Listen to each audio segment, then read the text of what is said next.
Hello students, आज इस video में हम जो है प्रस्थिति से जुड़ी कुछ अवधारणाओं की बात करेंगे। पिछले दो वीडियोस में हम जो है प्रस्थिति का अर्थ, प्रस्थिति की परिभाषाएं और इसके जो प्रकार है उसके बारे में हम बात कर चुके हैं। आई होप आपको समझ में आया होगा अच्छे से। और अब उन सबको पढ़ने के बाद हम इसके आगे वाला हिस्सा इसकी अवधारणाओं के रूप में ले रहे हैं कि प्रस्थिति से जुड़ी कुछ जो मुख्य अवधारणा है उनकी चर्चा आज हम इस वीडियो में करेंगे। सबसे पहले हम ले लेते हैं प्रस्थिति पुंज, स्टेटस सेट। प्रस्थिति पुंज की धारणा जो है मर्टन ने दी थी। इसमें क्या होता है, समाज में एक व्यक्ति की एक समय में अनेक परिस्थितियां हो सकती हैं। इन संपूर्ण परिस्थितियों के योग को प्रस्थिति पुंज कहते हैं। जैसे एक व्यक्ति पिता, शिक्षक, पति आदि परिस्थितियों को एक साथ धारण करता है, इसे प्रस्थिति पुंज कहते हैं। देखिए, बिल्कुल सही बात है। जरूरी ऐसा तो है नहीं, हर व्यक्ति की समाज में कोई न कोई पद अवश्य होता है। ऐसा कोई व्यक्ति नहीं है जिसका कोई पद ना हो। अब जरूरी नहीं है कि सिर्फ एक व्यक्ति एक ही पद पर समाज में उस समय में विराजमान हो, ऐसा नहीं हो सकता है। एक ही समय में मान लीजिए फादर के रूप में यदि हम बात करें, हमारे पिता के रूप में, तो घर में वो हमारे पिता के रूप में है। उनकी बहन के लिए वो भाई के पद पर है। उनकी पत्नी के लिए यानी कि हमारी माता के लिए वो उनके पति के पद पर है। और वही इंसान जब घर से बाहर निकलता है अपने गाँव में, हो सकता है गांव में उसकी ऐसे इंसानों में या हमारे पिताजी की ऐसे लोगों में उनकी पहुंच है जो कि गांव के 5 बड़े बड़े लोगों में उनका जो है पद बना हुआ है, तो वहाँ उनका एक पद हो गया है। उसके बाहर यदि वो कहीं पर जॉब कर रहे हैं तो वहाँ उनका ऑफिस में जो स्टेटस है वो अलग से हो गया है।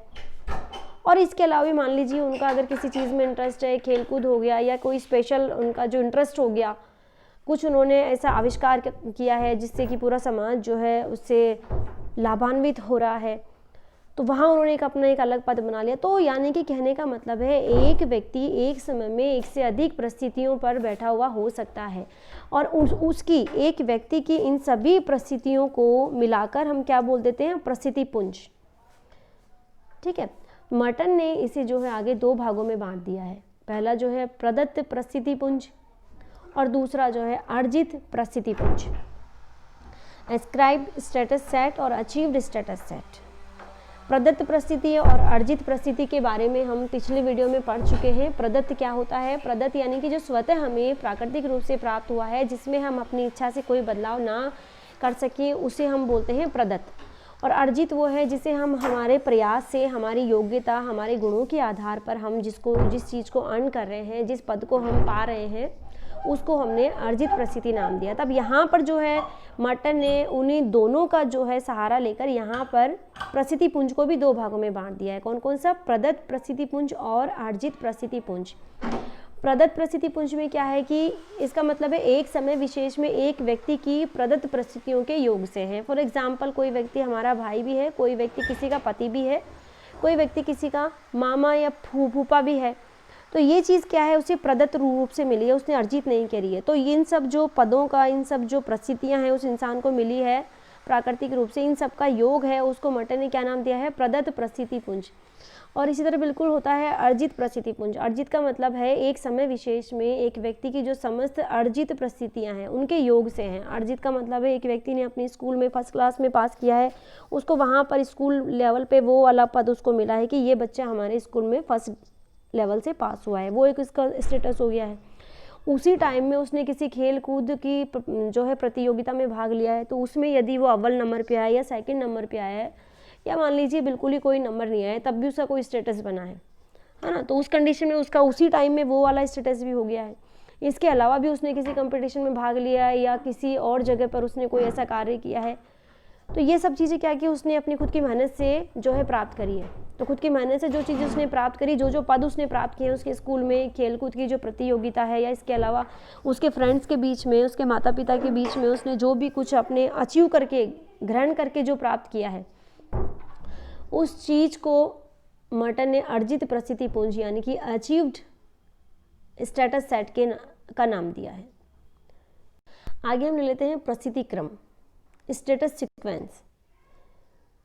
प्रसिद्धि पुंज की तरह प्रसिद्धि क्रम की अवधारणा भी जो है मर्टन ने दी है। उनके अनुसार व्यक्ति धारण किए जाने योग्य सभी परिस्थितियों को काल क्रम में धारण करता है।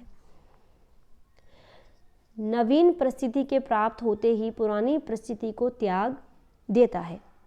इसे मर्टन ने परिस्थिति क्रम कहा है।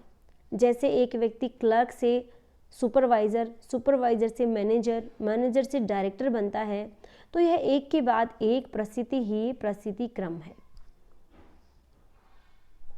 देखिए, क्रम का मतलब ही है कि सीरियल से कोई चीज़ होती जा रही है, लेकिन यहाँ पर एक चीज़ इंपॉर्टेंट मर्टन ने जो बोली है कि उस नई चीज़ को धारण करने के साथ ही वो पहले वाली चीज़ को जो है त्याग देता है।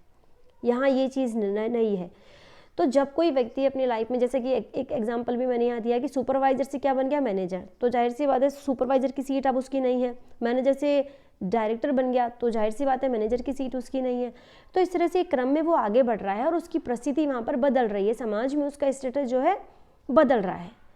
तो इस क्रम को जो है एक के बाद जो ये परिस्थितियाँ व्यक्ति ग्रहण कर रहा है पिछली वाली को छोड़ के, इस क्रम को मर्टन ने परिस्थिति क्रम या स्टेटस सीक्वेंस नाम दिया है।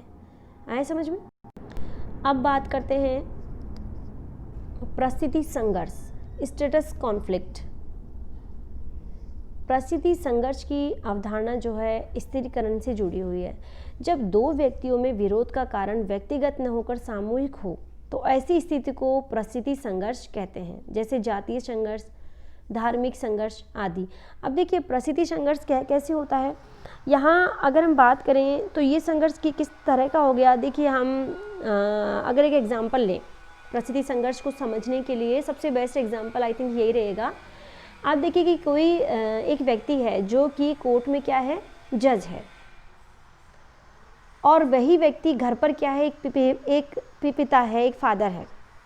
तो वो पिता जब जज की सीट पर बैठता है और उसी समय उसके समक्ष कोर्ट रूम में उसका बेटा जो है अपराधी बनकर आ जाता है और उसके केस की सुनवाई उसका पिता ही कर रहा है, तो उस कंडीशन में देखिए कि बेटे ने यदि कोई ऐसा अपराध किया है कि उसको कठिन जो है दंड दिया जाएगा, तो उस सीट पर बैठकर एक पिता के लिए वहाँ जो स्टेटस, जो उसकी परिस्थिति है वो क्या है, संघर्ष हो गया। वहाँ पर दो परिस्थितियाँ वो ग्रहण कर रहा है। कौन कौन सी? एक तो कोर्ट में कौन सी हो गई उसकी जज के रूप में, और एक हो गई उसकी पिता के रूप में जो उसका स्टेटस है।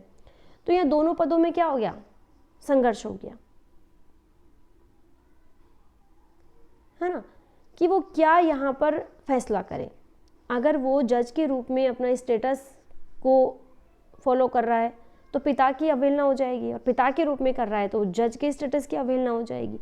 तो इसको जो है परिस्थिति संघर्ष नाम दिया है।